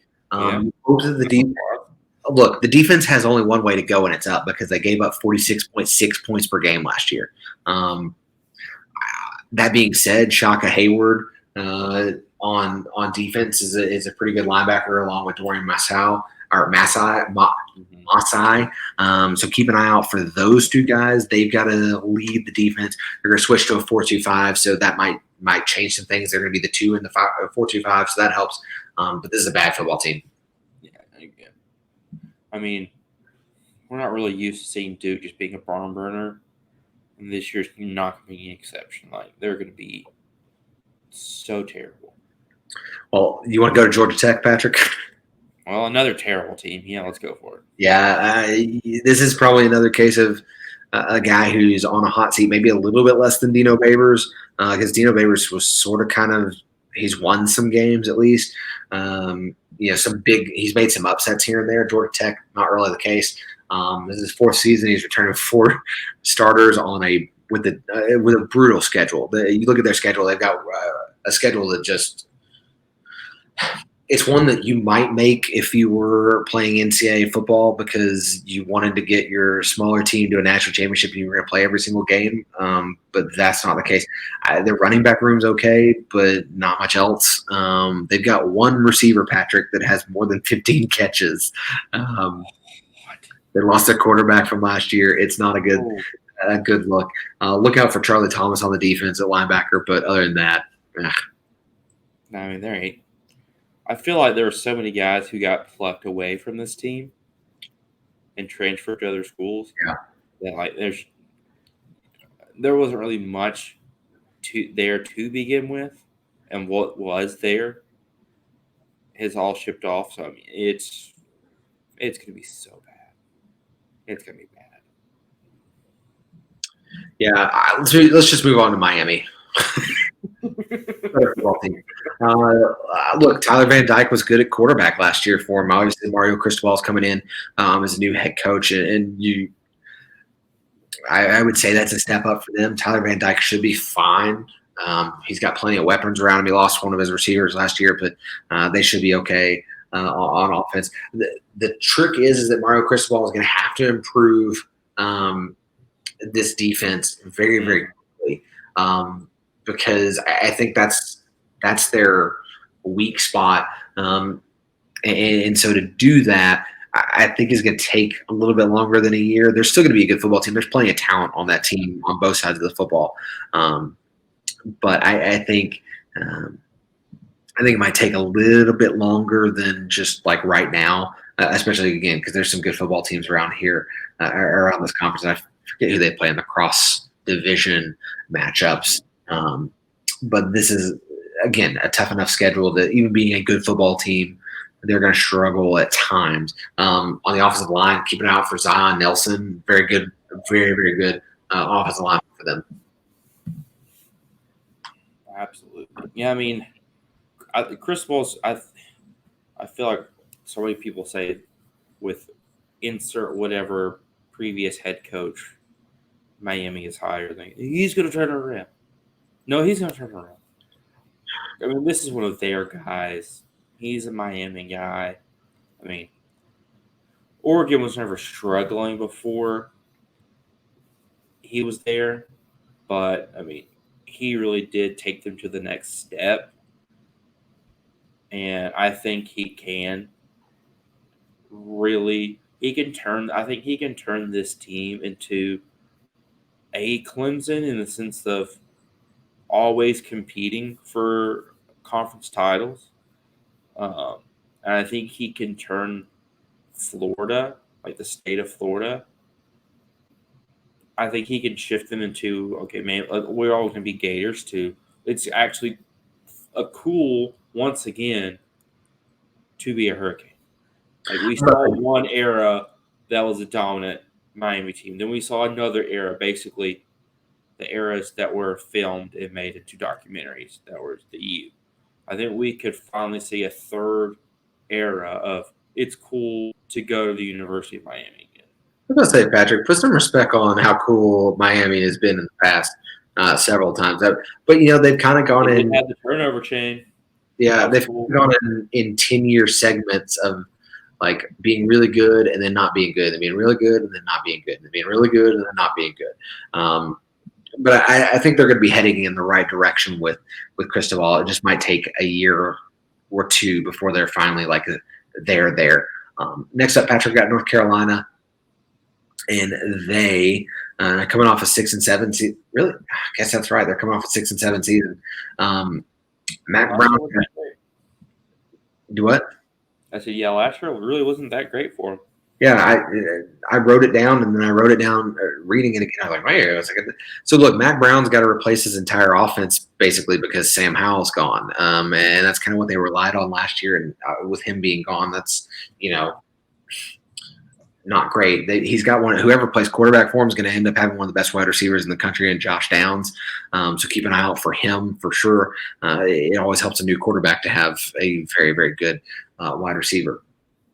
The defense was not good last year, Patrick. And who did they choose to replace defensive coordinator? Mr. 5-19 himself, Gene Chizik. Yeah. Is that really going to make it better? We'll see. We'll see. I feel like in a weird way, their schedule is very favorable to them. Looking at what I have as their final record and looking and thinking about what team I thought they were, their schedule must have been very favorable for them without knowing it off the top of my head to give them the schedule they got. But yeah, I mean, look, to me, this is Mac Brown. This is a Mac Brown team, and this is kind of what he does.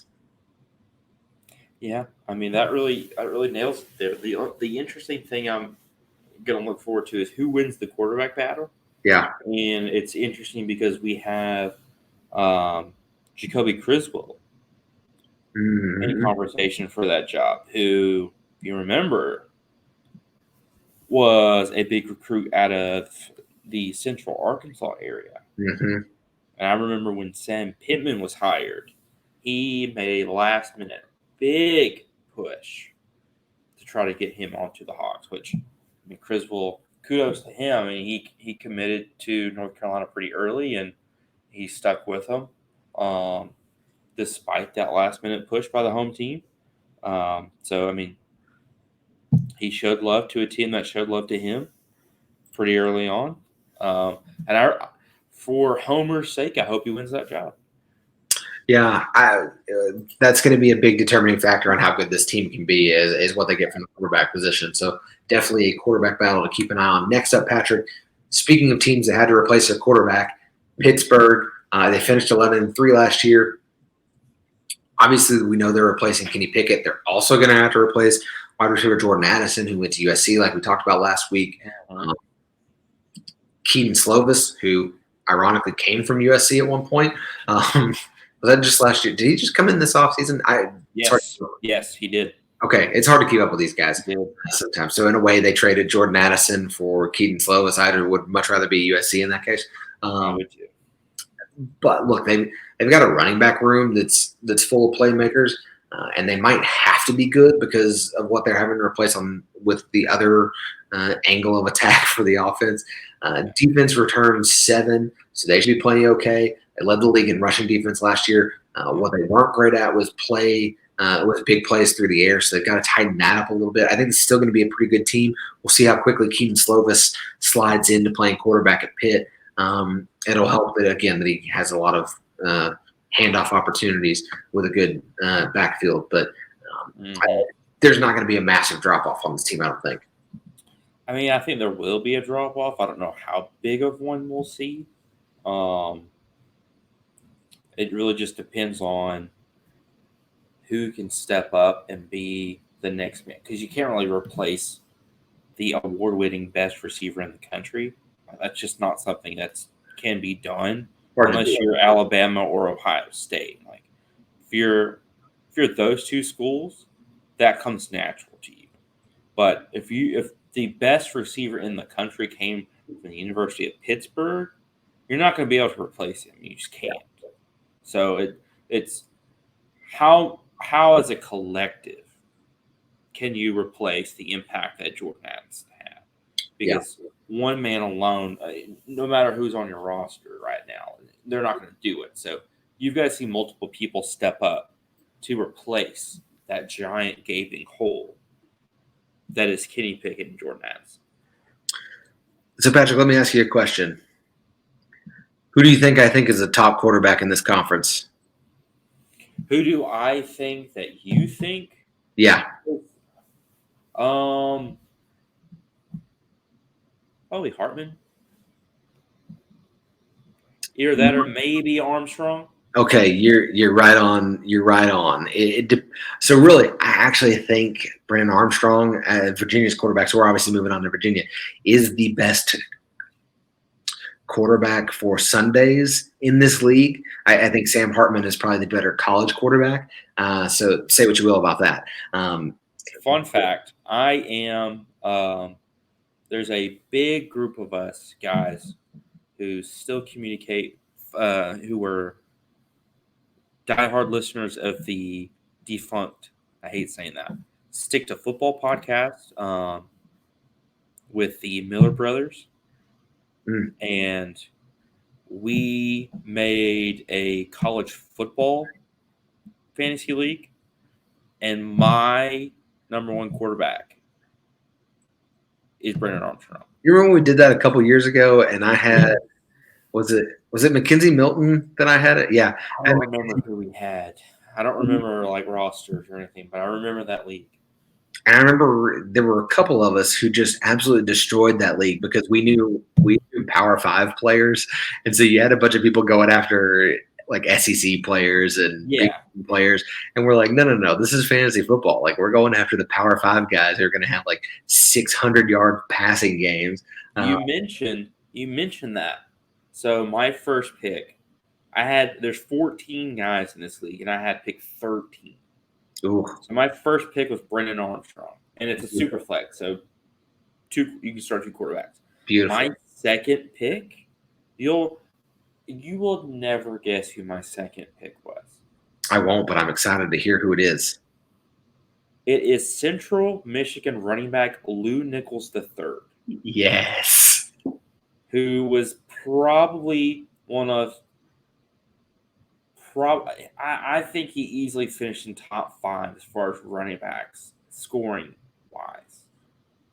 And like everyone's picking, Power 5 quarterbacks, which I obviously got as well. But I'm like, this guy last year destroyed in the same conference, so he could destroy again. Yeah. And he scored more points than most of these P5 quarterbacks did. So, yeah, I'm going to take this guy. Yeah. And I'm going to watch every Central Michigan game because of it. That's it. That's the trick. If you're going to play college football, I'm going to be the biggest G5 roster holder in this entire league. oh, I'd have like It's Grayson. going to win me a championship. Yeah, you get like a BYU wide receiver or something. Yeah. This year you probably get a Hawaii wide receiver, whoever their top wide I receiver is. probably will, because my team right now is Brennan Armstrong, Lou Nichols III. I did draft another quarterback, Cameron Rising. And then my first wide receiver is Parker Washington out of Penn State. You're doing all right. I'm trying to build a championship team. Yeah. All right, but let's get back into Virginia, Patrick. I obviously I love Brennan Armstrong. I think he's a really good quarterback. Obviously, he got injured at one point last year, so we'll have to see if he stays healthy. But their receiving core is really good. Billy Kemp the fourth, Dontavian Wicks, Keaton, whatever his name is, Thompson, and Lavelle Davis are some of the maybe one of the best, at least in the conference for sure. They're one of the best wide receiving core, close to maybe one of the best in the nation. Armstrong led the Power 5 quarterbacks last year with 3 yards per game. So keep an eye out for that. And even though I think Tony Elliott, who's coming over from Clemson, is probably going to try and take some of his foot off the gas pedal a little bit, and not make them so Brennan Armstrong dependent. I think he's going to figure out pretty early once he gets in there that, hey, you know what, we got this pony. We might as well ride it a little bit, and see what they do. Again, the defense is going to be the big question mark for this team. They gave up a ton of big plays last year, so I think this is going to be a team that's going to be in a lot of shootouts, similar to they were in a few last year. So keep an eye out for them. Obviously, Brennan Armstrong's my guy to watch. I think he's a sneaky outside. You're going to hear him maybe in some discussions for some Heisman stuff. He's not going to end up in New York probably unless they just have a ridiculous season. But keep an eye out for him. Watch some of Virginia games because I think they're going to be fun. They're going to be fun for sure. I mean, he's my first overall pick. I have to watch Virginia games now. Absolutely, you do. I just have to. All right, well, let's finish up with Virginia Tech, Patrick. Went 6-7 last year. They got a new coach. I think to me, they're basically starting over. They've got so little on both sides of the football. I think there is some talent. You got some talent. Some guys like linebacker Dax Holyfield, whatever his name is. I don't have a pronunciation guide in front of me, so I don't know which way he pronounces it. But I think again, there's pieces on this team that are good, and so they're not going to be just terrible. But if they get an injury here or an injury there, it could go south pretty quickly because there's just not a lot there. So I'm not high. I think this is a very middle of the road football team. They have Marshall's quarterback right now, don't they? Oh, do they? I think they do. I'm pretty sure. Let me triple. Oh, Grant Wells, yeah. Yeah, they have Grant Wells, which, I mean, it's not like that's, the biggest game changer, but I think it's going to help them, win an extra game or two, but they're not competing for this conference or anything. Yeah. So it is. I think that's going to be something to keep an eye on, is because he was successful at Marshall. So can he help turn this program around? Yeah, I think they have this is a team again that as long as they stay healthy, has the potential to sneak up on some teams. But I don't know if they will too much. So Patrick, let's get our picks and then we'll get our championship and then we'll get out of here. Let's go back over to the Atlantic. I'm going to assume you have Syracuse at the bottom. Well, you go through your picks. For some reason, Playoff Predictor really screwed everything up. It did that thing where it went like 0-0. Oh, you just got after making everything, but then after like refreshing, it decided to make every pick on its own. Oh no. So you go through and talk about yours, and then by then I'll probably have mine. I'll Okay. pick back up. All right. Well, I'll start in the Atlantic. For me, I've got Syracuse at the bottom. I don't think there's any surprise there. Louisville for me is, let's see, what's that? 1, 2, 3, 4, 5, 6. That's 6th. I had to do some math there. I've got Louisville at the 6th spot. Again, I'm just not sold on them. I think they're going to lose some close games. They just don't have any juice for me. Florida State. Records. Let me go back. Syracuse 2-10. Louisville, I think I have finishing 3-9. Florida State, I've got at that 5 spot in the Atlantic. I have them finishing up at 5-7 again, like last year. Again, another team that I just don't think has a lot of juice. This top 4 is where it gets a little squirrely in just the sense of it could actually go any way. I've got Boston College at the 4 spot, but they're finishing 8-4. So again, a very good football team, I think. But this is a fairly strong division. I actually have North Carolina State, Patrick, at number 3 in this division. I've got them going 10-2. So again, a very, very good season, but due to tiebreakers and just beating each other up, they won 3 spots. So Patrick, here's the big one. I've got Clemson at 11-1, finishing in the 2 spot for this division. So that gives me an 11-1 Atlantic Division champion in Wake Forest. I think, again, Wake Forest, if they get hot, they're a team that can really go some places. They finished 11-3 last year. I think 11-1, obviously without championship games and bowl matchup, I think is within the realm of possibility. I think I had them losing to NC State but beating Clemson is how I had that going, if I remember right. So that is my Atlantic Division. Are you ready for your Atlantic Division, Patrick? Give me about 1 or 2 more minutes. Okay, so I'll go through the Coastal real quick for me. Go through the Coastal for sure. So I've got Duke in last. And no surprise there. I've got them finishing 1-11. Just so much to rebuild there. Georgia Tech is my 6th spot at 2. I've got them finishing 2-10. Again, a just absolutely brutal schedule. Doesn't look good for them. In 5th, Patrick, I've got Virginia Tech. I've got them finishing 5-7. So again, not a terrible football team. I think just a very middle of the road football team. The way their schedule plays out, because again, I actually think this conference is pretty deep this year. So we've got them finishing at 5-7, but that's only good enough for the 5 spot. Then at the 4 spot, Patrick, this is going to be where tiebreakers play into some stuff again. Well, actually, no, tiebreakers don't play into it. I've got them finishing 8-4. So I've got Miami at the 4 spot, which then puts Virginia at the 3 spot.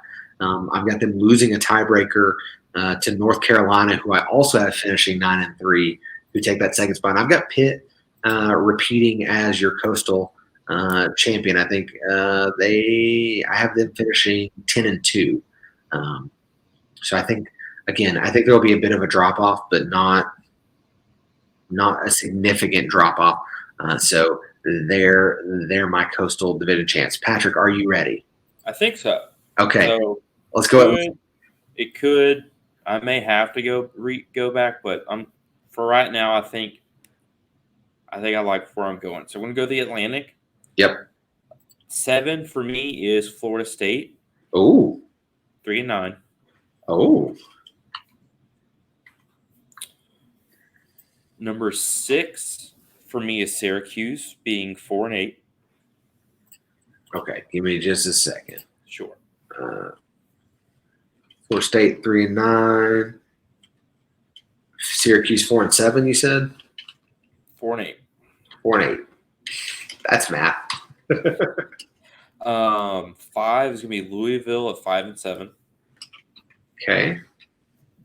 Actually, I know there's 1 week where I wanted to go and change just one single game here. Okay.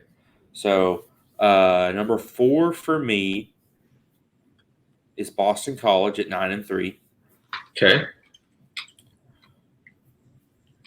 Number 3 for me is going to be Clemson at 10-2. Ooh. Okay.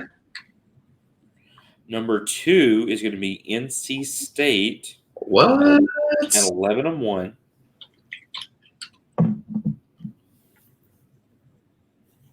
Which leads me to the number 1 team in the Atlantic, which is Wake Forest, also at 11-1. Patrick, do you realize that we both had 11-1 teams in this division? 2 of them. You went Wake Forest, North Carolina State. I went Wake Forest, Clemson. So that means both of us like Wake Forest enough to go 11-1. I love where your head. I love where your head's at. Let's go to the Coastal. Coastal. Duke, number 7 at 2-10. 2-10. Wow. Should be no surprise. No. I'm gonna guess Georgia Tech at 6 for me is going to be Georgia Tech at 3-9. Okay. Number 5 is going to be Virginia Tech. I believe you had them right here too, 5-7. Yep. North Carolina, number 4 for me. They're going to finish 6-6. Ooh, okay. So not awful. Not great. Not awful. Number 3 team, I have Pitt finishing 9-3. Oh. These next 2 were the most surprising for me. Number 2, Virginia at 11-1. Wow. I like this team. And then this is the actual most surprising for me. Miami, top of the division, finishing 10-2, but because of tiebreakers and such, it's why they're finishing at the top. Okay. I like that. Okay. Listen, This is an interesting one. yeah, obviously I'm a big fan of your Virginia pick. You were a little more ballsy with it than I was.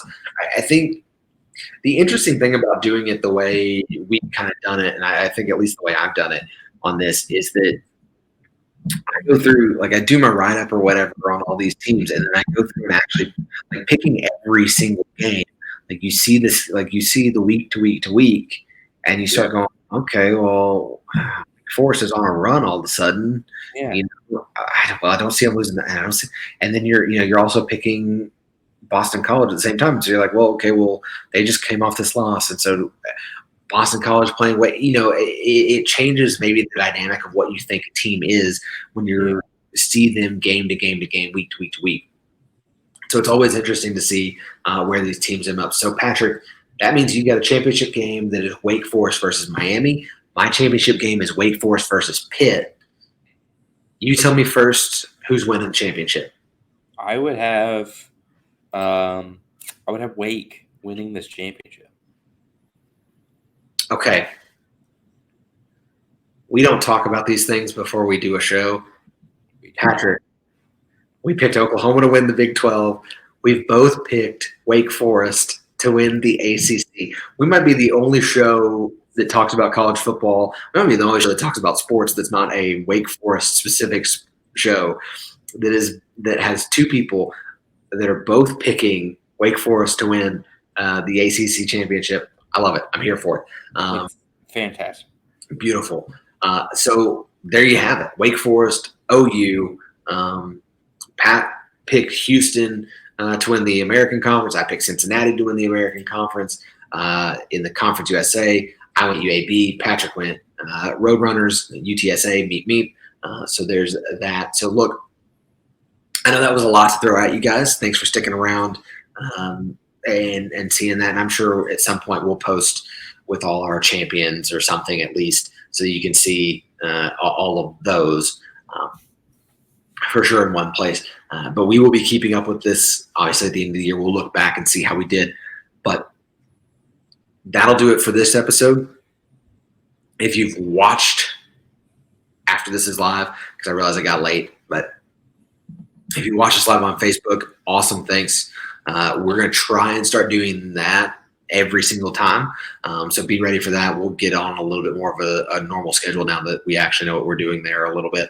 So be ready for that. How do you know when we're going live? All those things. Make sure you're following us. If you're watching on the live stream, you can see where to follow us on the bottom scroll on Twitter, Facebook, YouTube, and Instagram. And then obviously you can see our Twitters as well. But we'll say them out loud for you in case you're just listening on the audio. At Matt_Sindelar, at Patrick_Howie. There's only one Matt Sindelar on Twitter that I know of. So I should be get ballpark it, and you should get close. Obviously, the show is at MIATC Show, Matty Ice and the Chief Show. Same thing on Instagram. Facebook is Matty Ice and the Chief. YouTube, Matty Ice and the Chief. So you can find us there. Other than that, Patrick, that's going to do it for us. This was a fun one. And we will see you guys next week. Again, follow all those things, like, rate, review, subscribe. Follow them because it might be on a different day next week. It might not be on Thursday. We try and do it on Thursday, but sometimes it might not be. My wife might be on a business trip next week, so it might not be on Thursday, but we'll let you know. And if you're following us on all the socials, you'll know as soon as we do. So make sure you're doing that. We'll see you guys next week to talk about the Big 10 and the MAC conference. Along with that, we'll get a little bit of action in early. They like to put on a Tuesday. This will be like the Tuesday of the college football season. So this is our MAC version. Yeah. So do all of that. We'll be back for the Big 10. We'll see you guys around. Awesome.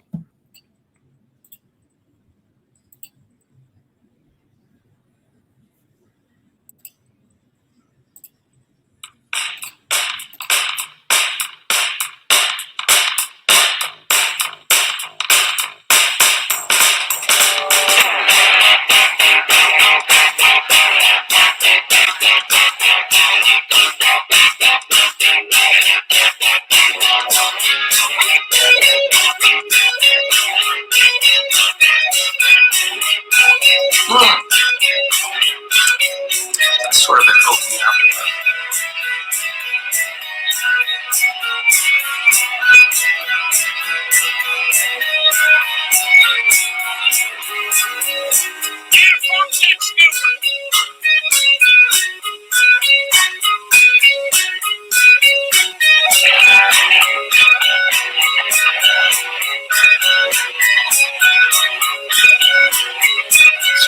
Go here.